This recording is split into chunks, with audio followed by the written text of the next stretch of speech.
Olá, tudo bem? Apocalipse 16, os flagelos das 7 taças. Vamos falar neste capítulo sobre o Armagedon, assunto muito importante para este capítulo, ok? Apocalipse 16, versículos 1 a 21. Os flagelos das 7 taças são semelhantes àquelas das 7 trombetas e também às pragas do Egito. No entanto, há uma diferença importante entre os flagelos das trombetas e os flagelos das taças. Os primeiros limitam-se a uma porção da terra de 1/3. Tudo que acontece lá, nós vemos que é descrito que foi atingido 1/3 da parte da terra, enquanto os últimos, esses que nós vamos falar aqui, parecem ser de proporções destrutivas universais.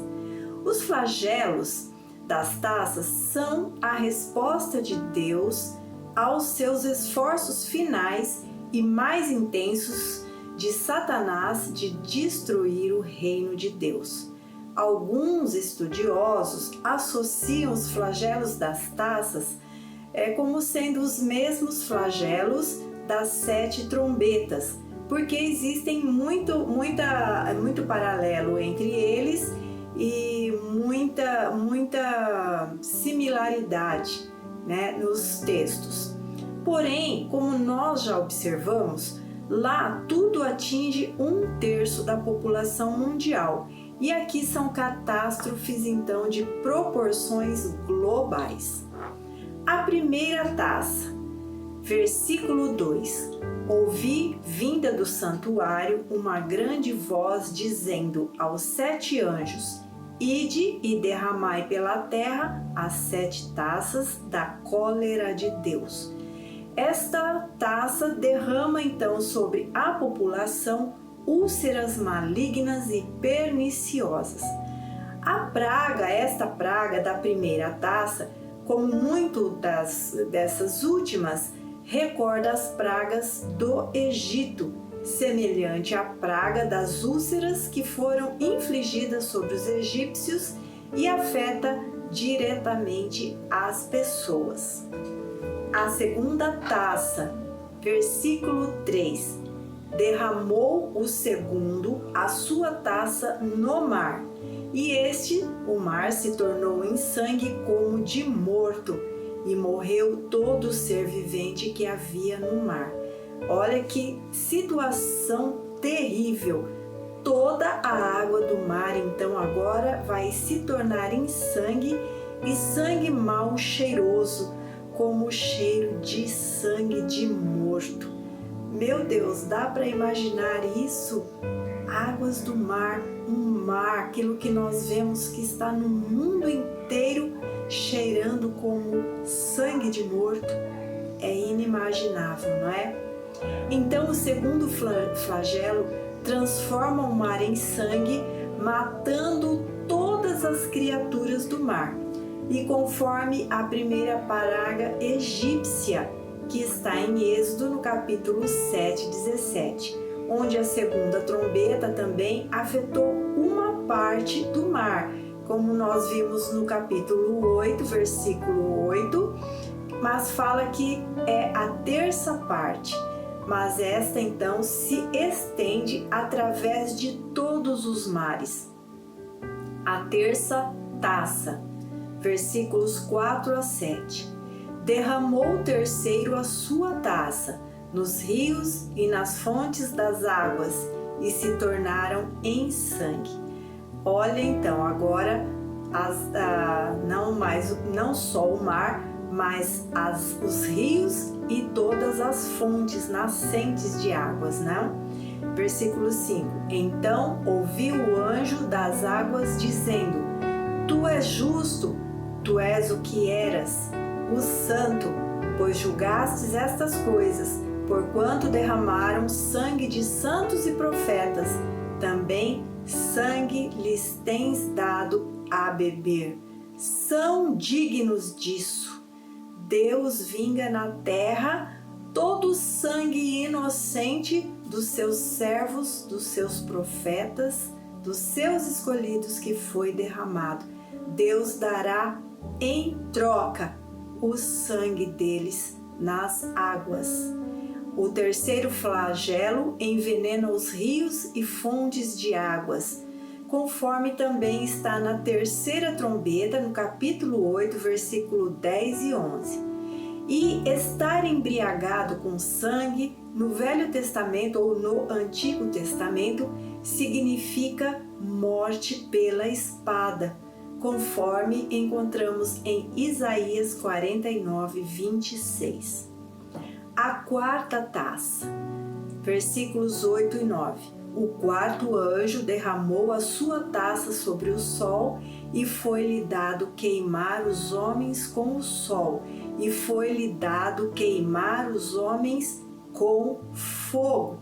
Com efeito, os homens se queimaram com intenso calor e blasfemaram o nome de Deus, que tem autoridade sobre esses flagelos, e nem se arrependeram para lhes darem glória. Vamos parar um pouquinho para a gente pensar nos últimos tempos, que o Brasil, como nós estamos no verão, primavera e verão, nós enfrentamos um calor, e que é chamado pelos noticiários como um intenso calor. E foi muito ruim, está sendo ainda, porque não acabou o verão, estamos na metade dele e estamos experimentando então este intenso calor, como não teve antes, na história. Nós estamos enfrentando calores excessivos e estamos sofrendo muito por causa deste calor, que muitas vezes é para nós imaginarmos como vai ser neste período, neste derramar de juízo de Deus, onde as pessoas vão se queimar, mas não é se queimar como nós hoje nos queimamos no sol, ficamos mais morenos, nos bronzeamos por causa do sol. Vão ser queimaduras mesmo.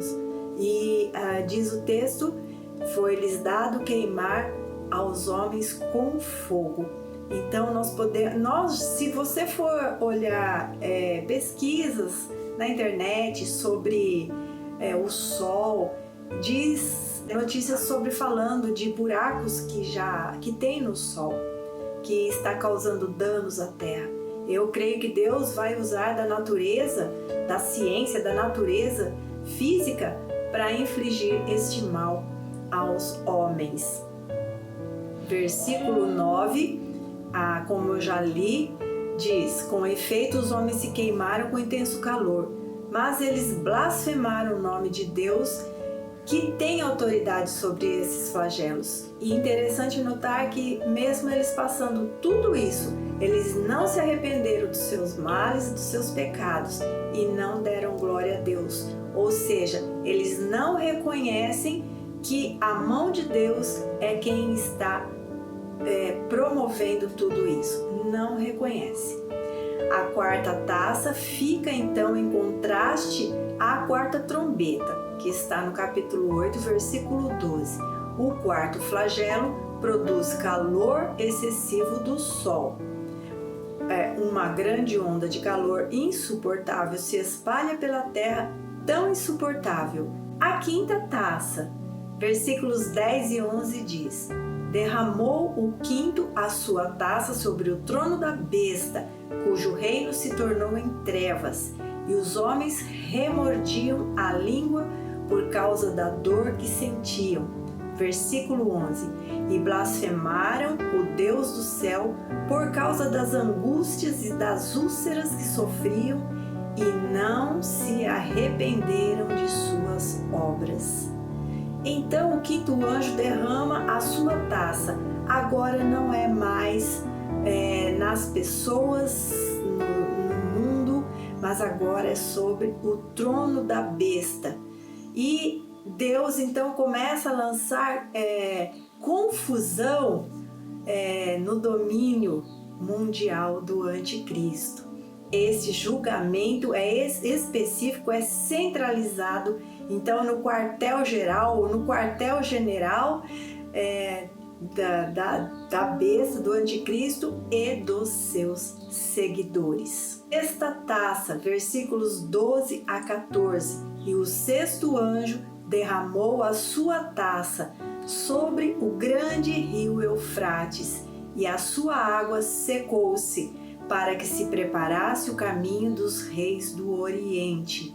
Olha só, nós já temos um vídeo que já antecipou no próprio livro, falando sobre o rio Eufrates, e nós temos um vídeo, um dos vídeos anteriores, eu vou deixar aqui depois no final para que você possa ver, falando exatamente sobre o rio Eufrates, né?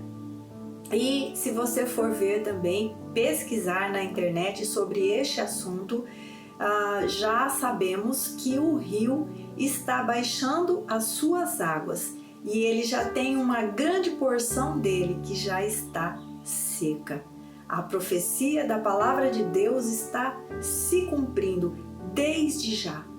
Já começa, já está acontecendo e vai então culminar neste período da grande tribulação. Então nós, assim, analisamos que os acontecimentos estão a passos largos para que tudo se cumpra, não é verdade? Versículo 14. E da boca do dragão, e da boca da besta, e da boca do falso profeta, vi saírem 3 espíritos imundos, semelhantes a rãs, porque são espíritos de demônios que fazem prodígios, os quais vão ao encontro dos reis de todo o mundo para os congregar para a batalha naquele grande dia do Deus Todo-Poderoso. Satanás, o anticristo, a besta, se prepara para o confronto contra o povo de Deus. Ainda ele não desiste e ele vai ter as investidas. E ele conclama e reúne então as nações. Essas nações vão vir do Oriente, como nós vamos ver aqui a seguir, para pelejar contra Israel. Vamos então continuar. A sexta taça não leva um flagelo diretamente para o povo, mas prepara o caminho dos reis que vem do lado do nascente do sol. Trata-se das nações do Oriente que, impulsionados por forças satânicas, participarão de um grande conflito chamado de Armagedon. Você já ouviu falar sobre esta guerra? Percebe que as pessoas das quais a Bíblia descreve que vão participar deste conflito, elas vêm do Oriente. E se você observar as nações que estão se movimentando contra o povo de Deus, vêm do Oriente. Os poderes estão se levantando, se juntando, se agrupando, pelejando. Hoje nós temos uma guerra civil acontecendo e os povos estão se unindo e cada vez mais estão se colocando contra a nação. Então a palavra já está a passos largos para se cumprir. Tudo está sendo preparado, o palco está sendo colocado, cada peça vão se juntar. E esta guerra é chamada então de Armagedon. Eles se colocarão a serviço do anticristo. No capítulo seguinte, capítulo 17, que nós vamos estudar, no versículo 17 diz assim: porque Deus tem posto em seu coração que cumpram o seu intento e tenham uma mesma ideia e que deem à besta o seu reino, até que se cumpram as palavras de Deus. Aqui está comprovado de que Deus é quem está no comando de tudo, até mesmo das hostes do mal. Deus é quem está dando ordens. Deus é que está dizendo para que se cumpram. Deus é que está. Nós estamos vendo nos vídeos anteriores isso acontecendo.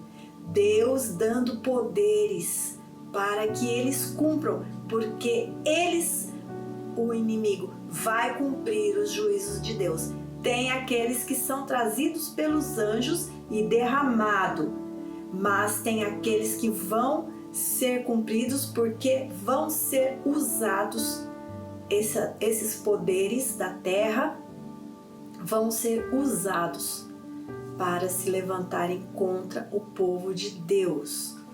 Então, esse flagelo é semelhante à sexta trombeta, quando uma invasão de inúmeras hostes mata 1/3 da humanidade. E nós já vimos isso em vídeos anteriores, no Apocalipse, capítulo 9, versículos 13 a 19. Na batalha culminante, todas as forças do mal são reunidas para lutar contra o Cordeiro que guerreia. No capítulo próximo, 17, 14, diz assim: porque são espíritos de demônios que fazem prodígios, os quais vão ao encontro dos reis de todo o mundo para os congregar para a batalha, naquele grande dia do Deus Todo-Poderoso. Essas forças que vêm contra o povo de Deus para batalhar são dadas por demônios, pelos demônios, entende? Mas com a permissão de Deus. E esses seres, eles fazem, como a gente vê que a besta, ela faz prodígios, faz como se fosse milagres acontecerem. Por isso as pessoas vão adorá-lo, segui-lo, porque acharão que ele tem muito poder. A imagem lembra a batalha de Deus contra Faraó. Também é um paralelo que está em Êxodo 15, versículo 2. Mas o panorama aqui é universal quanto à sua extensão. Várias passagens do Apocalipse descrevem a batalha com detalhes e precisão crescentes. No capítulo 17, 13 a 14, no capítulo 19, 11 a 21, no capítulo 27 a 10, nós vamos ainda estudar daqui para frente. Fique com a gente, acompanhe que você vai vendo detalhadamente todos esses estudos aqui. Conforme já vimos também no capítulo 6, dos versículos 12 a 17, todas baseadas na batalha escatológica que está escrito em Ezequiel 38, capítulo 38 e 39, que fala da guerra Gog e Magog, ok? No decurso do tempo da igreja, há épocas de intenso confronto entre Deus e as forças de Satanás. Mas o mais intenso acontece então na segunda vinda do Senhor Jesus, que culminará no capítulo 19, que nós vamos chegar lá, se Deus quiser, dos versículos 11 a 21. Eu estou dando o spoiler, apresentando o texto, mas nós vamos estudar detalhadamente quando chegarmos neste capítulo. Vamos então à sétima taça. Versículos 17 a 21 diz: e o sétimo anjo derramou a sua taça no ar, e saiu grande voz do templo do céu, dizendo: está feito. Glória a Deus. Está feito. A voz vem do templo de Deus. Está feito. E como nós já vimos desde o início, tudo já está feito. As coisas no nosso mundo cronológico ainda vão acontecer. No tempo de Deus já aconteceu, já está feito e já está declarado na palavra do Senhor. Versículo 18: E houve trovões, vozes e trovões e relâmpagos, e um grande terremoto, como nunca tinha havido, desde que há homens sobre a terra. Tal foi este grande terremoto. Se hoje você vê grandes terremotos que são medidos pela escala Richter, né, de grau 5, 6, 7, e já causam tão grande destruição, destrói, derruba prédios, abrem fendas na terra, no chão, matam pessoas. Este está descrito aqui, que ele é tão grande como nunca houve, desde que existe homens sobre a terra. Desde a criação do universo, não houve um terremoto como este que está descrito aqui em Apocalipse. Grande cidade fendeu-se em 3 partes, e as cidades das nações caíram, e a grande Babilônia se lembrou Deus para lhe dar o cálice do vinho da indignação da sua ira. E esse cálice, ele já foi descrito, como eu disse, o capítulo 14, 15, 16, 17, ele é uma sequência, ele está inserido no mesmo assunto. Algumas coisas são descritas anteriormente, e aqui também está sendo descrito, mas nós já vimos no capítulo 14, e você vai ver lá no vídeo sobre a ceifa e a vindima, e aqui está dizendo, né? Se lembrou Deus para dar o cálice do vinho da indignação da sua ira. E este cálice está descrito então lá no 14, onde fala sobre a vindima. Vamos continuar aqui então, versículo 20. E toda a ilha fugiu, e os montes não se acharam. Quando fala a ilha fugiu, acabou, não existe mais montes. O terremoto foi de tão grande proporção que caiu todas as coisas. Acabou. O mundo que nós conhecemos visível hoje, a geografia do mundo, não mais existirá neste tempo aqui, porque vai chegar lá na frente que Deus vai fazer tudo novo. Versículo 21. E sobre os homens caiu do céu uma grande saraiva, pedras do peso de 1 talento, e os homens blasfemaram de Deus por causa da praga da saraiva, porque a sua praga era muito grande. O povo está sofrendo aqui, está sofrendo, mas não se arrependeram, não deram glória a Deus, continuam seguindo a besta. E versículo 17, eu vou terminar esse vídeo dizendo: está feito. Mas aqui no canal nós vamos ainda detalhar mais nos próximos capítulos e nos próximos vídeos. Deus abençoe você, curta, comente, compartilhe para nos ajudar. Em nome do Senhor Jesus, e Deus abençoe sua vida.